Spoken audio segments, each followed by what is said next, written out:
வணக்கம் ஃப்ரெண்ட்ஸ். நம்ம cash flow statement பற்றி தான் பார்த்துட்டு இருக்கோம். ப்ரீவியஸ் கிளாஸஸில் கேஷ் ஃப்ளோ ஸ்டேட்மெண்ட்னா என்ன அப்படின்றத பார்த்தோம். ஸோ அதே மாதிரி கேஷ் அண்ட் கேஷ் ஈக்குவலண்ட்னா என்ன அப்படின்றதெல்லாம் நம்ம பார்த்தோம். அந்த கிளாஸஸ் ஏதாவது மிஸ் பண்ணியிருந்தீங்க அப்படின்னா அதுக்கான லிங்க் நான் டிஸ்கிரிப்ஷனில் ப்ரொவைட் பண்ணியிருக்கேன். அதை கிளிக் பண்ணி போய் பார்த்துக்கோங்க. இன்னைக்கு நம்மளுடைய கிளாஸில் அதோட கண்டினியூவேஷன் தான் பார்க்க போகிறோம். ஸோ லாஸ்ட் கிளாஸ்லேயே இந்த ஆக்டிவிட்டீஸில் ஆப்ரேட்டிங் ஆக்டிவிட்டீஸ்னா என்ன அப்படின்றத நம்ம பார்த்துட்டோம். இன்னைக்கு நம்ம இன்வெஸ்டிங் அண்ட் ஃபினான்சிங் ஆக்டிவிட்டீஸ்னா என்ன அப்படின்றத பார்க்க போகிறோம். So first investing activities. So operating ஆக்டிவிட்டீஸ்னா உங்களுக்கே தெரியும், அது நம்ம என்ன பிஸ்னஸ் பண்ணுறோமோ அதுக்கு ரெலவெண்ட்டாக இருக்கக்கூடிய கேஷ் இன்ஃப்ளோ அண்ட் அவுட்ஃப்ளோவை தான் நம்ம ஆப்ரேட்டிங் ஆக்டிவிட்டீஸ்க்கு கீழே கேட்டகரைஸ் பண்ணுவோம். இன்வெஸ்டிங் ஆக்டிவிட்டீஸ் அப்படின்றதுனால உங்களுக்கு நேம்லயே தெரியும், இன்வெஸ்ட்மெண்ட் அப்படின்றத இதை ரெப்ரசன்ட் பண்ணுது. அப்போ இது என்னென்ன டிரான்சாக்ஷன்ஸ் எல்லாம் இது ரிலேட் பண்ணணும்னு சொல்லி பார்த்தீங்கன்னா லாங் டேர்ம் இன்வெஸ்ட்மெண்ட்ஸ், அதை பேஸ் பண்ணி தான் இந்த டிரான்சாக்ஷன்ஸ் எல்லாமே நம்ம இன்வெஸ்டிங் ஆக்டிவிட்டீஸ் கீழே கேட்டகரைஸ் பண்ண போறோம். ஃபார் எக்ஸாம்பிளுக்கு பார்த்தீங்கன்னா என்னென்ன இதுலலாம் நம்ம இன்வெஸ்ட் பண்ணுவோம். நம்மளோட பிஸ்னஸ்க்கு மெஷினரிஸ் தேவைப்படும், ஃபிக்ஸட் அசெட்ஸ் தேவைப்படும். ஸோ அதில் நம்ம என்ன பண்ணுவோம், இன்வெஸ்ட் பண்ணுவோம். And then land and buildings இருந்துச்சுன்னா அதில் நம்ம இன்வெஸ்ட் பண்ணுவோம். அண்ட் தென் வேறு ஏதாவது கம்பெனியில் நம்ம ஷேர்ஸ் பர்ச்சேஸ் பண்ணியிருக்கலாம், அந்த கம்பெனியில் நம்ம இன்வெஸ்ட் பண்ணுறோம் அப்படின்னு தானே சொல்லுவோம். அது நம்மளுக்கு ஒரு டைப் ஆஃப் இன்வெஸ்ட்மெண்ட். அதே மாதிரி வேற ஏதாவது கம்பெனிக்கு நம்ம என்ன பண்ணிருக்கலாம், லோனா நம்ம ஃபண்ட் ப்ரொவைட் பண்ணிருக்கலாம், அதுவும் கைண்ட் ஆஃப் இன்வெஸ்ட்மெண்ட் தான். ஸோ இதுக்கு ரிலேட்டடா இருக்கக்கூடிய கேஷ் இன்ஃப்ளோ அண்ட் அவுட்ஃப்ளோவை தான் நம்ம எதுக்கு கீழே கேட்டகரைஸ் பண்றோம், இன்வெஸ்டிங் ஆக்டிவிட்டீஸ்க்கு கீழே கேட்டகரைஸ் பண்றோம். இந்த இன்வெஸ்டிங் ஆக்டிவிட்டீஸ்க்கு கீழே என்னென்ன கேஷ் இன்ஃப்ளோ இருக்கும். இப்போ இந்த அசெட்ஸ் எல்லாம் இருக்கு இல்லையா, இந்த அசெட்டை ஒரு குறிப்பிட்ட பீரியடுக்கு அப்புறமா நம்ம சேல் பண்ணோம் அப்படின்னா அந்த சேல் பண்ணதுல இருந்து நம்மளுக்கு கிடைக்கக்கூடிய கேஷை நம்ம என்னன்னு சொல்லுவோம்னா இன்வெஸ்டிங் ஆக்டிவிட்டிக்கு கீழே அது கேஷ் இன்ஃப்ளோவா நம்ம கொண்டு வருவோம். அதே மாதிரி நம்ம ஷேர்ஸ்ல இன்வெஸ்ட் பண்ணுவோம்னு சொல்லி பார்த்தோம் இல்லையா, அப்படி நம்ம ஷேர்ஸ்ல இன்வெஸ்ட் பண்ணோம்னா நம்மளுக்கு என்ன கிடைக்கும், டிவிடெண்ட் கிடைக்கும் இல்லையா. அந்த டிவிடெண்ட் இன்கமையும் நம்ம என்னன்னா சொல்லுவோம்னா கேஷ் இன்ஃப்ளோ அப்படின்னு சொல்லுவோம்.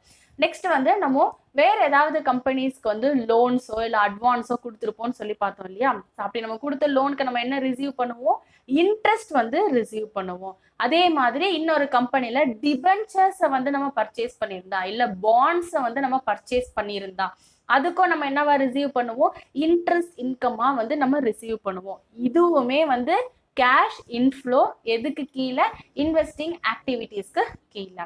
அதே மாதிரி இதுல கேஷ் அவுட்ஃப்ளோ என்னென்ன டைப்பா இருக்கும் அப்படின்னு சொல்லி பாத்தீங்கன்னா, நம்ம பிஸ்னஸ்க்கு தேவையான ஃபிக்ஸட் அசெட்டை பர்ச்சேஸ் பண்ணும்போது நம்ம என்ன பண்றோம், பிஸ்னஸ்ல இருந்து கேஷ் வெளியே போகுது, அதை தான் நம்ம என்ன சொல்றோம்னா கேஷ் அவுட்ஃப்ளோ எதுக்கு கீழே, இன்வெஸ்டிங் ஆக்டிவிட்டீஸ் கீழே.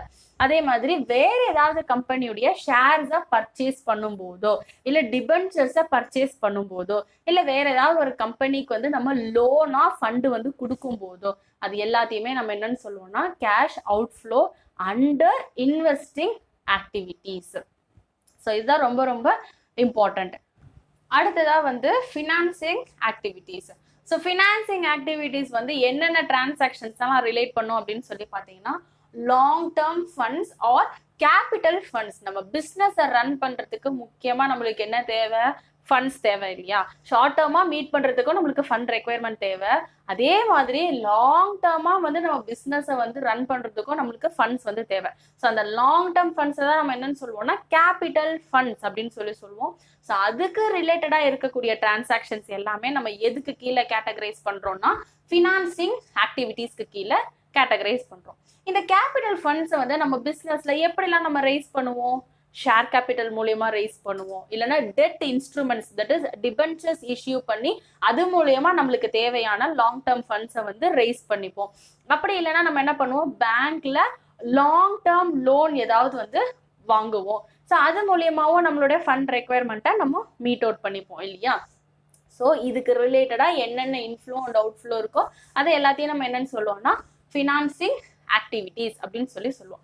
ஸோ இதுல கேஷ் இன்ஃப்ளோ எந்த மாதிரி இருக்கும், ஃபார் எக்ஸாம்பிளுக்கு issue of share capital issue பண்ணியிருந்தோம் அப்படின்னா அப்போ நம்ம பிஸ்னஸ்க்கு என்ன வந்திருக்கு, கேஷ் உள்ள வந்திருக்கு, ஃபண்டு உள்ள வந்திருக்கு. அப்ப அது வந்து என்னது cash inflow.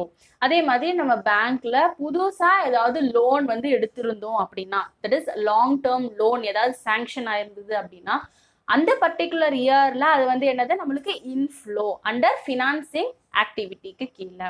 And then next inflow என்னவா இருக்கும், இஷ்யூ ஆஃப் டிபென்ச்சர்ஸா இருக்கலாம். ஸோ இந்த மாதிரி ஆக்டிவிட்டிஸ் எல்லாமே நம்ம இன்ஃப்ளோவா எடுத்துப்போம். ஸோ இதுல அவுட்ஃப்ளோ வந்து என்ன மாதிரி இருக்கும், இப்போ நம்ம கம்பெனில வேற யாரோ ஷேர்ஸ் வாங்கி இன்வெஸ்ட் பண்ணியிருக்காங்க இல்லையா, அவங்களுக்கு நம்ம என்ன கொடுக்கணும், டிவிடெண்ட் கொடுக்கணும் இல்லையா. அப்ப டிவிடெண்ட் கொடுக்கறதுக்கு நம்ம என்ன பண்ணணும், பேமெண்ட் பண்ணணும். அப்ப அதை வந்து நம்ம என்னன்னு சொல்லுவோம்னா கேஷ் அவுட்ஃப்ளோ அப்படின்னு சொல்லுவோம். அதே மாதிரி பேங்க்ல வாங்கின லோனுக்கும் டிபென்ச்சர்ஸ்க்கும் நம்ம என்ன பே பண்ணுவோம், இன்ட்ரெஸ்ட் வந்து பே பண்ணுவோம். அந்த இன்ட்ரெஸ்ட் எலமெண்ட்டும் வந்து நம்ம என்னன்னா அவுட்ஃப்ளோ அப்படின்னு சொல்லுவோம். அதே மாதிரி பேங்க்ல வாங்கின லோனையோ இல்ல டிபென்ச்சர்ஸையோ இல்ல ப்ரிஃபரன்ஸ் ஷேர்ஸையோ நம்ம என்ன பண்ணணும், ரிட்டர்ன் பண்ணணும் இல்லையா.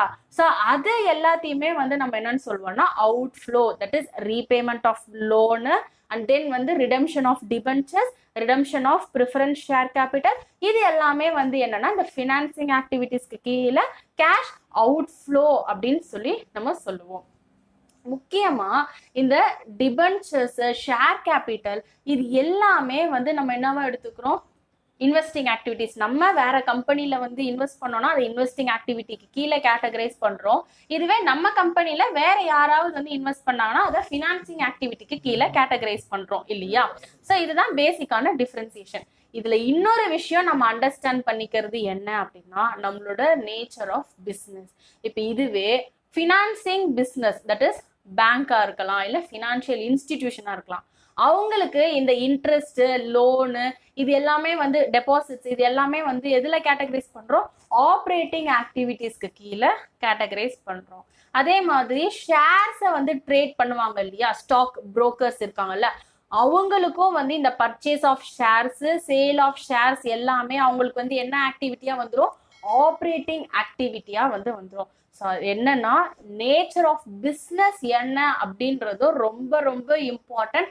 ஸோ நம்ம பிஸ்னஸ் என்ன பண்றோமோ அதை பேஸ் பண்ணி தான் நம்ம ஆப்ரேட்டிங் ஆக்டிவிட்டியா இல்லை அது இன்வெஸ்டிங் ஆக்டிவிட்டியா இல்லை அது ஃபினான்சிங் ஆக்டிவிட்டியா அப்படின்றத நம்ம பிரிச்சுக்க முடியும். ஸோ ஒவ்வொரு பிஸ்னஸுக்கும் வேறுபடலாம்.